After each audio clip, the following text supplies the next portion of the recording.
Sarah Martinez had never imagined that fixing computers would lead her into the heart of danger. At 28 years old, she was just another face among the hundreds of civilian contractors working at Forward Operating Base Chapman in eastern Afghanistan. Her job was simple enough: maintain the computer networks, troubleshoot technical problems, and keep the digital infrastructure running smoothly for the military personnel stationed there. Every morning, Sarah would wake up in her small dormitory room, grab a cup of coffee from the mess hall, and head to the communications center. The work was routine but important. Soldiers depended on these systems to coordinate missions, communicate with headquarters, and stay connected with their families back home. Sarah took pride in her work, even if it meant spending most of her days in windowless rooms filled with humming servers and blinking lights. The base itself was a small outpost nestled in a valley surrounded by rocky hills and sparse vegetation. It housed about 300 military personnel and roughly 50 civilian contractors like Sarah. The contractors came from all walks of life: former military members, tech specialists, logistics experts, and support staff. Most were there for the money, which was significantly better than what they could earn back in the United States. Others, like Sarah, were drawn by a sense of purpose and the opportunity to support the troops in a meaningful way. Sarah had grown up in a military family. Her father served 2 tours in Iraq, and her older brother was a Marine stationed in California. She understood the importance of the mission and respected the sacrifices that service members made. When the opportunity came to work overseas as a contractor, she saw it as her way of contributing to something bigger than herself, even if she would never carry a weapon or participate in combat operations. Life on the base followed a predictable rhythm. The contractors lived in a separate section from the military personnel, but the boundaries between the two groups were fairly relaxed. Sarah had made friends with several soldiers who would stop by the communications center to chat or ask for help with personal devices. She particularly enjoyed talking with Lieutenant Colonel James Morrison, the base commander, who would often check in on her work and share stories about his family back in Ohio. The base had all the basic amenities needed to make life bearable in such a remote location. There was a small gym, a recreation room with video games and books, and even a tiny shop that sold snacks and personal items. The food was decent, though Sarah often missed the variety she had enjoyed back in Denver. Most importantly, there was a strong sense of community among everyone stationed there. People looked out for each other, shared care packages from home, and celebrated holidays together. Security was always a concern, but the base had been relatively quiet during Sarah's 6 months there. The surrounding area was known to have some insurgent activity, but most of the serious fighting was happening in other regions. The soldiers conducted regular patrols and maintained defensive positions around the perimeter, but life inside the base felt relatively safe and normal. Sarah's daily routine rarely varied. She would start work at 7 in the morning, take a break for lunch at the mess hall, and usually finish up by 6 in the evening. Her evenings were spent reading, writing emails to friends and family, or participating in the occasional movie night in the recreation room. Weekends offered a bit more flexibility, and she sometimes joined volleyball games or helped organize special events for the troops. The work itself could be challenging at times. The equipment was constantly battling dust, heat, and the wear and tear of heavy use. Sarah had become skilled at improvising solutions when replacement parts were slow to arrive. She took satisfaction in keeping everything running smoothly, and knowing that her efforts directly supported the mission success of the soldiers around her. Her colleagues in the communications center included 2 other civilian contractors and several military personnel. They worked well together, sharing responsibilities and covering for each other when needed. Sarah had developed a reputation for being reliable and resourceful, often staying late to resolve urgent problems or helping train new arrivals on the systems. Despite the remote location and sometimes monotonous work, Sarah had found unexpected fulfillment in her role. She felt connected to something important and appreciated the trust that the military personnel placed in her abilities. The experience had also given her a new perspective on her own capabilities and resilience. Living and working in such an environment required adaptability, independence, and mental toughness that she had not known she possessed. As winter approached, the days were getting shorter and the nights colder. The mountains around the base were beginning to show patches of snow on their peaks. Sarah had been looking forward to going home for the holidays, but her contract had been extended for another 6 months due to her excellent performance and the difficulty of finding qualified replacements. The extension meant she would miss Christmas with her family for the first time, but she had made peace with the decision. The extra money would help pay off her student loans, and she genuinely enjoyed the work and the people she was serving alongside. Her parents had been worried about her decision to work in Afghanistan, but they had come to understand and support her choice after seeing how much the experience meant to her. Sarah had no way of knowing that everything was about to change dramatically. In just a few days, her routine life as a computer technician would be shattered by violence, and she would be forced to discover reserves of courage and determination that she never knew existed. The quiet base that had become her temporary home was about to become a battleground, and Sarah would find herself at the center of a fight for survival that would test every limit she had. For now, though she was simply Sarah Martinez, civilian contractor, going about her daily work and looking forward to another ordinary evening in what had become her temporary home, thousands of miles from everything familiar. The first sign that something was wrong came at 3:17 in the morning, when Sarah was jolted awake by the sound of explosions echoing across the valley. She sat up in her narrow bunk, heart racing as she tried to make sense of what she was hearing. The base alarm system began wailing seconds later, its piercing sound cutting through the night air and sending chills down her spine.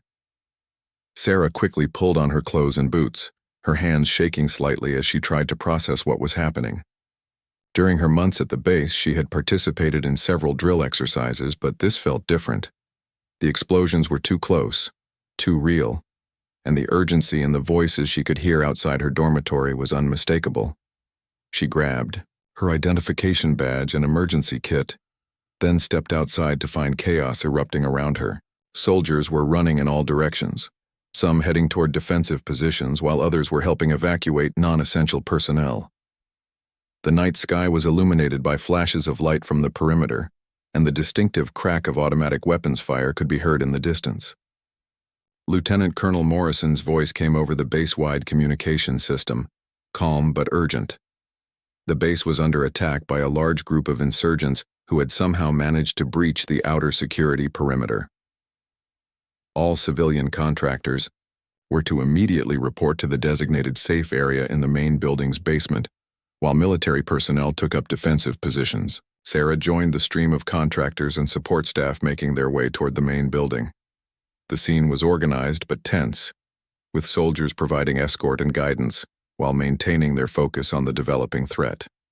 As they moved across the compound, Sarah could see muzzle flashes from the hills surrounding the base and hear the whistle of incoming mortars. The basement safe area was a reinforced section of the building, designed specifically for situations like this. It could accommodate about 100 people and had its own air filtration system, emergency supplies, and communication equipment. As Sarah and the other contractors filed in, she noticed that several people were missing. Some contractors had been on night shifts in various parts of the base and might not have made it to safety yet. Among those gathered in the basement was Margaret Chen, a logistics coordinator who had become one of Sarah's closest friends on the base. Margaret was trying to maintain her composure, but Sarah could see the fear in her eyes. They sat together on one of the benches that lined the walls, listening to the sounds of battle above them and trying to make sense of fragmentary radio communications. The attack had apparently come from 3 different directions simultaneously, suggesting a coordinated assault by a significant number of insurgents. The base's perimeter defenses were holding for now, but the situation was fluid and dangerous. Several buildings had already taken direct hits from mortars and rocket-propelled grenades, and there were reports of casualties among the defenders. Sarah found herself thinking about the soldiers she had worked with over the past months. Lieutenant Colonel Morrison was somewhere up there commanding the defense along with Sergeant Rodriguez, who had helped her move equipment just the day before, and Corporal Johnson, who always stopped by to check on her work and share pictures of his new daughter back home. The thought of them in danger made her stomach clench with worry and helplessness. As the hours passed, the intensity of the fighting seemed to increase rather than diminish. Radio chatter indicated that the insurgents had managed to get closer to the main compound than initially reported, and there were concerns about their ability to sustain the defense if the attack continued much longer. Supply lines to the base had been cut and reinforcements would not arrive until at least dawn. Around 5 in the morning, an explosion much closer than any previous one shook the entire building, causing dust to rain down from the ceiling and several people to cry out in alarm. The lights flickered but remained on, and the emergency communication system crackled to life with an urgent message from the command center. The communication center, Sarah's workplace and the nerve center of the base's operations, had taken a direct hit. The primary communication array was down, and most of the equipment Sarah had spent months maintaining was either destroyed or severely damaged. Worse yet, the attack had created a significant gap in the base's defensive capabilities, as coordination between different units was now severely compromised. Sarah listened to this news with a growing sense of determination rather than despair. She knew those systems better than anyone else on the base. While she was not a soldier and had no combat training, she understood exactly what needed to be done to restore communications and how critical that restoration would be to the survival of everyone around her. The basement safe area had a secondary communication panel that could potentially be used to re-establish contact with the outside world and coordinate the base's defense, but it would require someone with advanced technical knowledge to make the necessary connections and bypasses. Sarah realized that she might be the only person currently in a position to attempt such a repair. Margaret noticed the change in Sarah's expression and asked what she was thinking. Sarah explained her assessment of the situation and her belief that she could potentially restore some communication capability from their current location. Margaret immediately understood the implications and the risks involved. If Sarah was going to help, she would need access to equipment and tools that were not available in the safe area. That would mean leaving the protected basement and venturing into parts of the building that might be under fire or compromised by the ongoing attack. It would also mean taking responsibility for the technical aspects of the base's defense in a way that went far beyond her job description as a civilian contractor. The decision was not an easy one, but as Sarah listened to the continued sounds of battle above and thought about the soldiers who were risking their lives to protect everyone on the base, she knew what she had to do. Her expertise was needed, and she was not going to hide in the basement while others fought and died because she was too afraid to help. Sarah stood up and made her way to the emergency communication panel, determined to find a way to contribute to the defense of the base and the survival of everyone she had come to care about during her time in Afghanistan. Sarah approached the emergency communication panel with steady hands despite the chaos erupting around the base. The panel was older than the equipment she normally worked with, but the basic principles were the same. As she began examining the connections and available resources, she could hear Margaret trying to convince her to reconsider her plan to leave the safety of the basement. The secondary communication system had been damaged by the same explosion that destroyed the main communication center, but Sarah could see that the damage was primarily to external connections rather than the core equipment. With the right tools and components, she believed she could create a bypass system that would restore at least basic communication capabilities to the base defenders. However, the tools and components she needed were scattered in various locations throughout the building, some of which might now be in areas exposed to enemy fire. Sarah would need to venture into the maintenance rooms on the upper floors to gather what she needed, then return to make the necessary modifications and connections. After spending 20 minutes studying the system and developing a plan, Sarah made her decision. She informed the senior contractor in charge of the safe area about her intentions and asked him to relay her plan to any military personnel who might be able to assist or coordinate with her efforts. Then, despite the protests of Margaret and several others, she gathered what basic tools were available in the emergency kit and prepared to leave the basement. The stairwell leading up from the basement was dimly lit and filled with the acrid smell of smoke and explosive residue. Sarah could hear the ongoing battle more clearly now, with automatic weapons fire seeming to come from multiple directions around the compound. The sound of her own breathing seemed impossibly loud as she climbed the stairs toward the ground floor. The main floor of the building showed obvious signs of the attack. Several windows had been blown out, debris was scattered across the hallways, and there were scorch marks on the walls from explosions. Sarah moved carefully, staying low and avoiding areas where she might be visible from outside. Her destination was a maintenance room on the second floor where she knew she could find the specific type of cable and connectors needed for her bypass plan. As she reached the second floor, Sarah encountered her first real danger. The hallway she needed to cross was partially exposed to outside fire through a damaged wall section. She could see muzzle flashes from the hills beyond the base perimeter, and hear bullets occasionally striking the building. For a moment, fear nearly overwhelmed her determination. But she thought about the soldiers depending on restored communications and forced herself to move forward. Sarah sprinted across the exposed section as quickly as possible, her heart pounding so hard she was sure it could be heard throughout the building. She made it to the maintenance room without incident and quickly gathered the cables, connectors, and tools she would need. The familiar weight of the equipment in her hands gave her confidence and helped calm her nerves. The return trip to the basement was equally dangerous, but Sarah had learned from her first crossing and was able to move more efficiently. Back in the safe area, she immediately began working on the communication system while other contractors watched with a mixture of admiration and concern for her safety. The work required Sarah to trace complex wiring paths, identify damaged connections, and create alternative routes for data transmission. It was delicate, technical work that demanded absolute concentration despite the ongoing battle above. Sarah found that focusing on the familiar technical challenges helped her manage the fear and stress of the situation.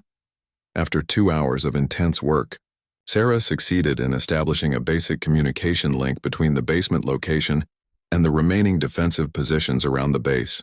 The quality was not perfect, but it was sufficient for coordination purposes. For the first time since the attack began, the base defenders could communicate effectively with each other and with the outside world. The restoration of communications immediately changed the dynamic of the battle.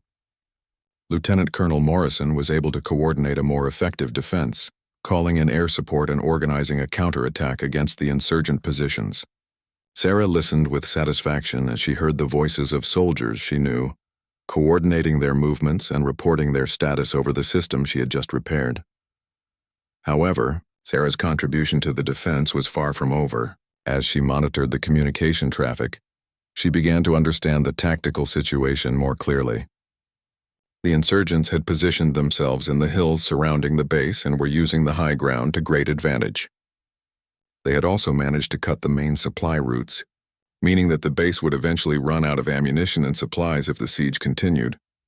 Sarah realized that her technical knowledge could be valuable in other ways beyond just maintaining communications.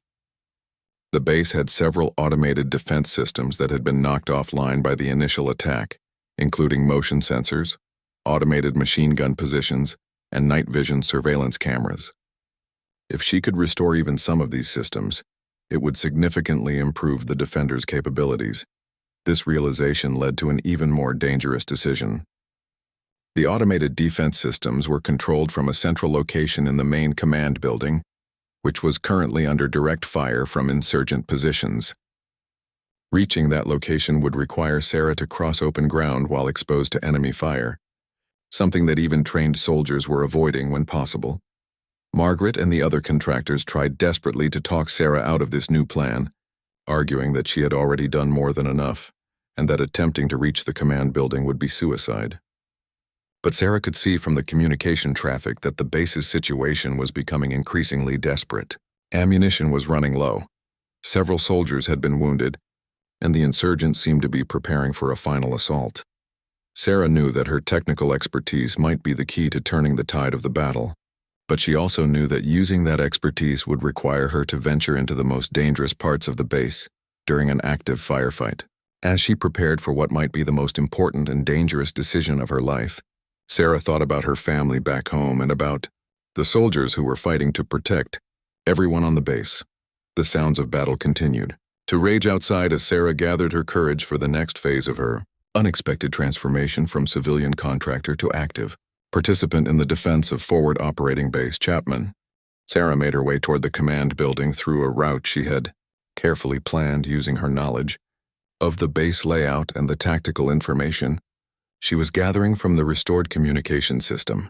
The journey would require her to cross 2 sections of open ground, where she would be completely exposed to enemy fire from the surrounding hills.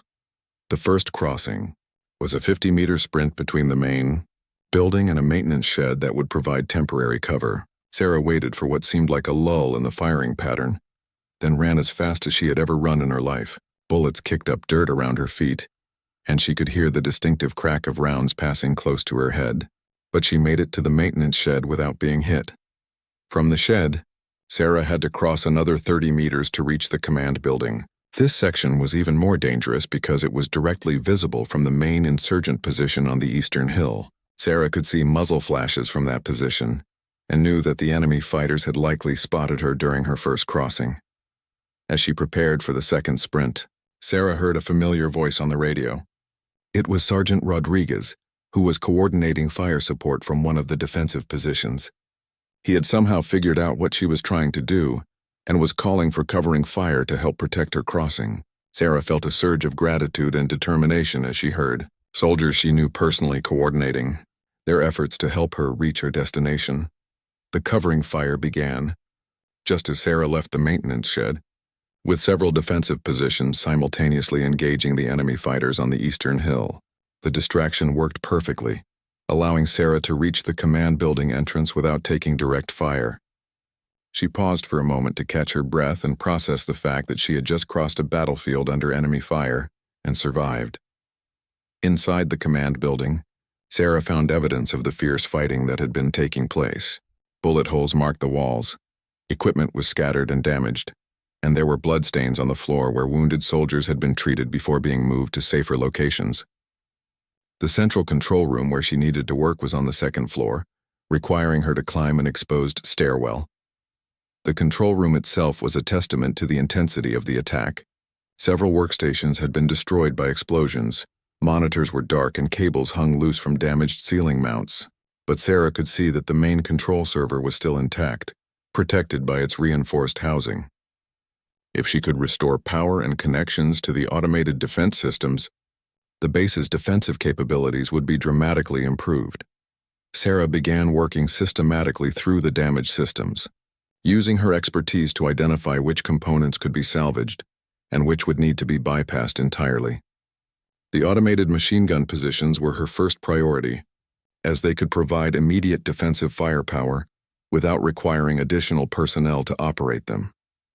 As she worked, Sarah could hear the battle continuing outside with undiminished intensity. Radio communications indicated that the insurgents were massing for what appeared to be a major assault on the base perimeter. Several defensive positions were running critically low on ammunition, and there were multiple wounded soldiers who needed medical evacuation that was currently impossible due to the ongoing firefight. After an hour of intense technical work, Sarah succeeded in restoring power and control to 3 of the 6 automated machine gun positions around the base perimeter. The weapons systems came online with a satisfying hum, and she could immediately hear their distinctive firing pattern as they engaged enemy targets that had been previously uncontested. The impact was immediate and dramatic. The automated systems could fire continuously without fear or fatigue, and their computer-controlled targeting was deadly accurate. Sarah watched on the security monitors as the insurgent positions began taking heavy and sustained fire from angles they had not previously faced. Several enemy fighters could be seen retreating from positions they had held since the beginning of the attack. Encouraged by this success, Sarah turned her attention to the base's surveillance and sensor systems. The night vision cameras and motion detectors would allow the defenders to track enemy movements more effectively and coordinate their responses. This work was even more complex, requiring Sarah to trace damaged network connections and rebuild entire sections of the surveillance grid. As she worked, Sarah began to hear a new sound over the radio communications. Lieutenant Colonel Morrison was coordinating a counterattack, using the improved defensive capabilities that Sarah had restored to push back against the insurgent positions. The automated weapons were providing suppressive fire, while soldiers maneuvered to more advantageous positions. The surveillance systems came online just as the counterattack was beginning, providing real-time intelligence about enemy positions and movements. Sarah found herself in the unique position of being able to observe the entire battle as it unfolded, watching through multiple camera angles as the soldiers she knew personally engaged in combat to defend the base. What she saw through those cameras would stay with her for the rest of her life. The courage and professionalism of the soldiers under extreme pressure, their coordination and mutual support, and their determination to protect everyone on the base regardless of the personal cost to themselves. Sarah realized that she was witnessing something extraordinary, and that her own actions were playing a crucial role in the outcome. But the battle was far from over. Through the surveillance system, Sarah could see that the insurgents still had significant numbers and were regrouping for another assault. Even more concerning, she could see movement that suggested they were trying to flank the base's defenses and attack from an unexpected direction. Sarah used the communication system to relay this critical intelligence to Lieutenant Colonel Morrison and the other defenders. Her technical expertise had not only restored defensive capabilities, but had also given her a unique perspective on the battle that could help save lives. As she continued to monitor the situation and provide support, Sarah realized that her role had evolved far beyond anything she could have imagined when she first arrived at the base as a simple computer technician. The sound of approaching aircraft could now be heard in the distance, indicating that air support was finally arriving.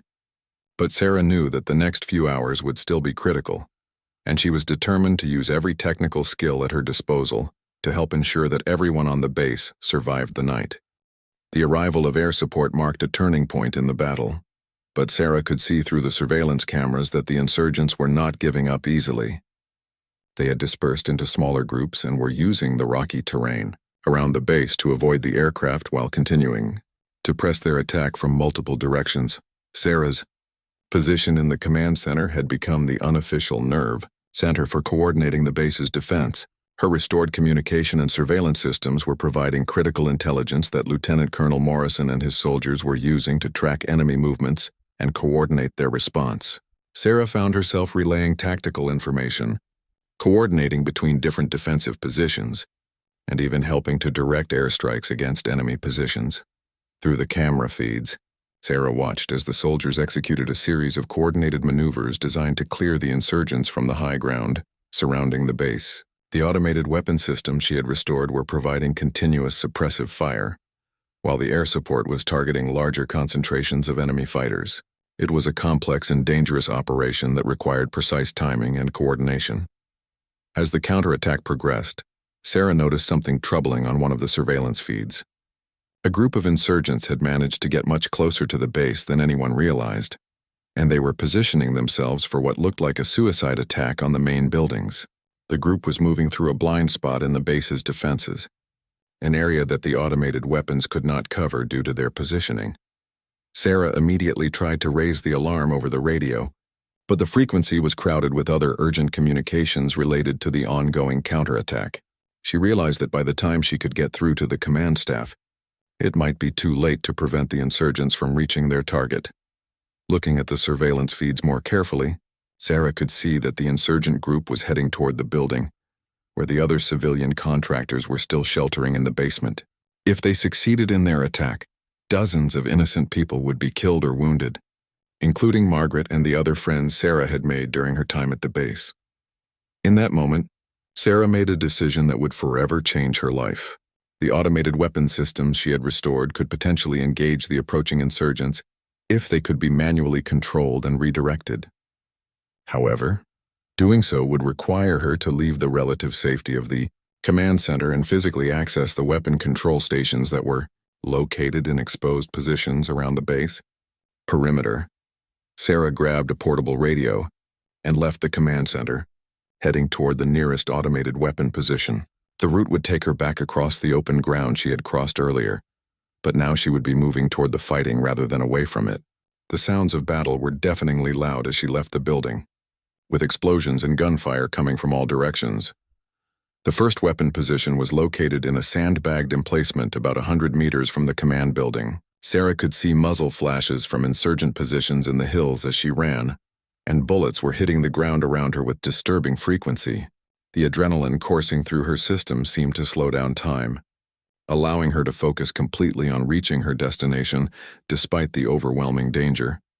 She reached the weapon position and quickly accessed the manual control panel. Through the weapons targeting system, Sarah could see the group of insurgents who were approaching the main building. They were much closer than she had realized from the surveillance cameras, and they appeared to be carrying explosive devices that could cause catastrophic damage. Sarah had never fired a weapon in combat before, but she understood the basic principles from her technical training on the automated systems. She carefully aimed the machine gun at the approaching insurgents and prepared to engage them.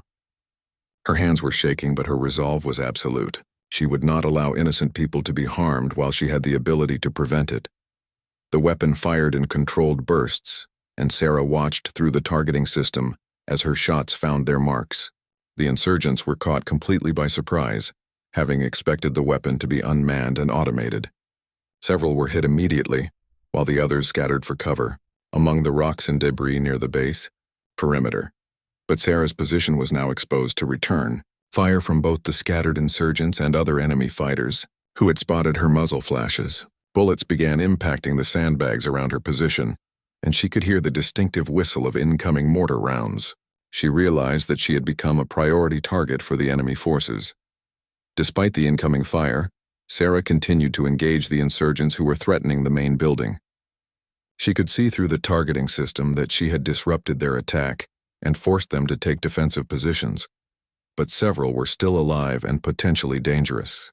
She needed to keep them pinned down until other defenders could respond to the threat.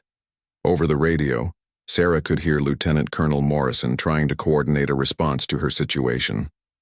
Soldiers were moving to support her position, but they were also engaged in fighting across multiple areas of the base.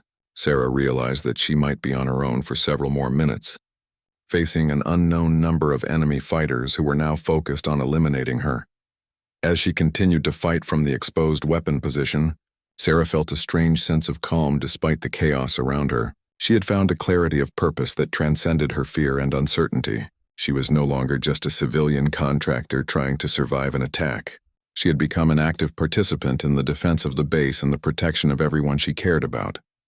The targeting system showed movement as more insurgents tried to maneuver closer to her position. Sarah prepared to continue the fight, knowing that every enemy fighter she could neutralize would reduce the threat to the base and increase the chances of survival for everyone inside the perimeter. Sarah's position at the automated weapon station had become the focal point of intense enemy fire.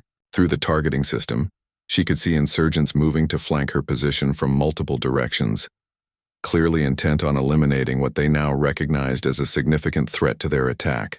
The sandbags around her were being steadily chewed apart by automatic weapons fire, and mortar rounds were impacting closer with each salvo.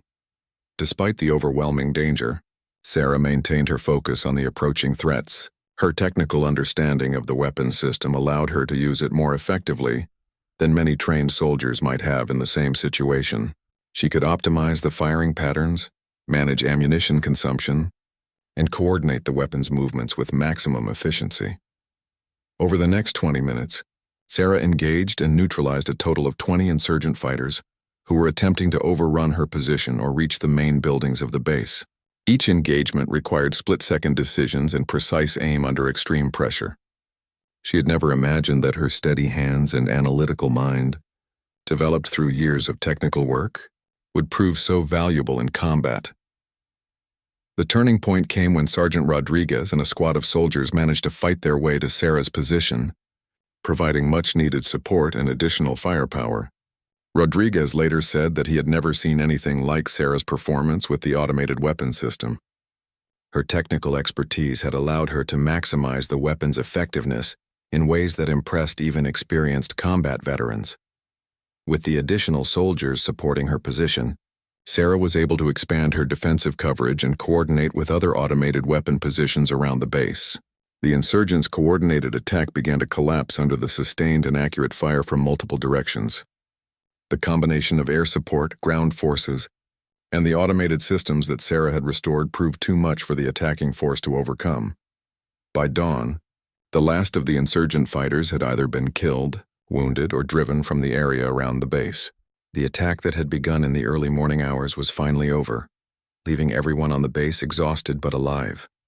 Sarah remained at her weapon position until Lieutenant Colonel Morrison personally confirmed that the area was secure. The aftermath revealed the full scope of what had occurred during the night. Intelligence reports later confirmed that the base had been attacked by more than 80 insurgent fighters in a coordinated assault designed to overrun the facility completely. The attack had been planned for months and was intended to be a major propaganda victory for the insurgent organization. Instead, the attack had been decisively defeated, with relatively light casualties among the base defenders. Military analysts who reviewed the battle noted that several factors had been critical to the successful defense. but none more important than the restoration of communication and automated defense systems that had allowed for coordinated resistance against overwhelming odds. Sarah's actions during the battle became the subject of detailed military reports and analysis.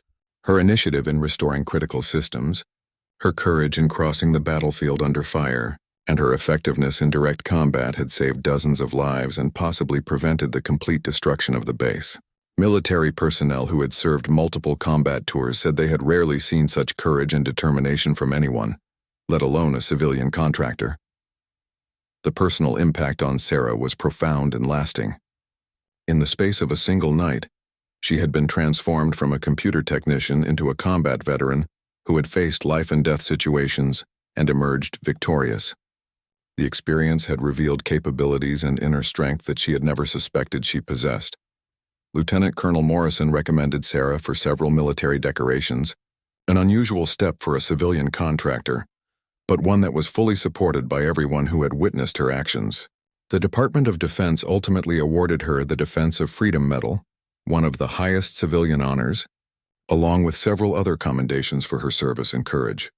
More importantly to Sarah, every person on the base had survived the attack. Margaret and the other contractors who had sheltered in the basement were safe, and the soldiers she had worked with and come to respect were alive and able to return to their families.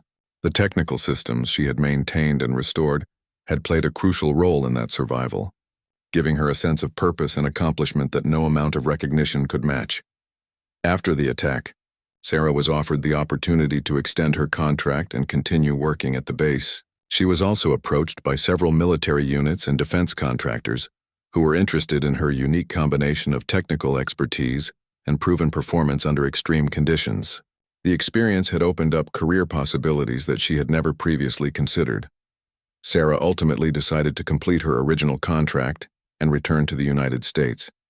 But her time in Afghanistan had changed her in fundamental ways. She had discovered reservoirs of courage, determination, and capability that would influence every decision she made for the rest of her life. The quiet computer technician who had arrived at Forward Operating Base Chapman 6 months earlier no longer existed. Years later, Sarah would look back on that night as the most terrifying and most meaningful experience of her life. She had been tested in ways that few people ever face and had risen to meet challenges that seemed impossible. The base came under attack expecting to find an easy target, but instead encountered determined resistance led in part by a civilian contractor who refused to hide when her skills and courage were needed most. The story of Sarah Martinez became part of military lore, told in training academies and discussed in strategic planning sessions, as an example of how individual initiative and technical expertise could change the outcome of seemingly hopeless situations. But for Sarah herself, the most important legacy was the knowledge that when everything was on the line, she had found the strength to act decisively and effectively. When Sarah finally returned to Denver 6 months later, she was a fundamentally different person than the one who had left for Afghanistan. Her family and friends could see the change immediately. There was a quiet confidence in her bearing, a depth in her eyes that spoke of experiences that could never be fully shared with those who had not lived through them. Sarah struggled initially with the transition back to civilian life. The routine concerns of daily life in America seemed almost trivial compared to the life-and-death decisions she had faced during the attack on the base. She found herself missing the sense of purpose and the intense bonds she had formed with the people she had served alongside. The nightmares came frequently at first, vivid replays of that terrifying night when she had crossed the battlefield under fire and engaged enemy fighters in direct combat. But gradually, with the help of counseling and the support of other veterans who understood her experience, Sarah learned to process what had happened and integrate it into her new understanding of herself. She was contacted several times by journalists who wanted to tell her story, but Sarah consistently declined interviews. She felt that the focus should remain on the soldiers who had fought and died defending the base, not on her own actions. The recognition she had received was gratifying, but it was not why she had done what she did that night. Instead, Sarah channeled her experience into a new career path. She accepted a position with a defense technology company that specialized in developing communication and automated defense systems for military installations. Her unique combination of technical expertise and combat Experience made her invaluable in designing systems that would actually work under the extreme conditions of real warfare. Sarah also became involved with organizations that supported military personnel and their families. She understood better than most civilians the sacrifices that service members made, and the importance of supporting them both during and after their service.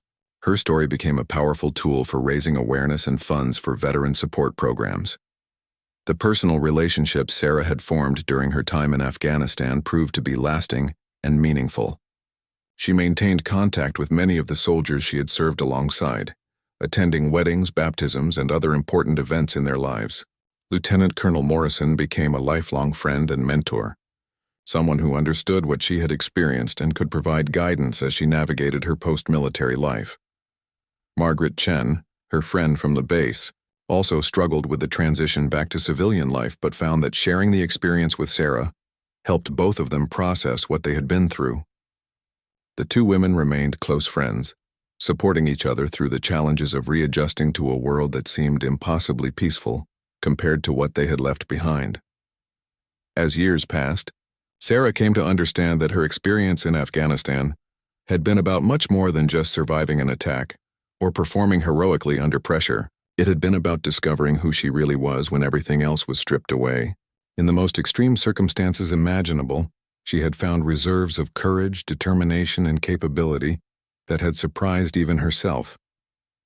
The technical skills that had originally taken her to Afghanistan remained important in her new career, but they were now enhanced by a deeper understanding of how technology could serve human needs in the most challenging circumstances. Sarah became known in her field as someone who could design systems that would actually work when lives depended on them, because she had been in situations where lives had literally depended on such systems. Sarah never returned to Afghanistan, but the experience continued to shape every aspect of her life. She approached challenges with a confidence born of knowing that she had faced the ultimate test and emerged victorious.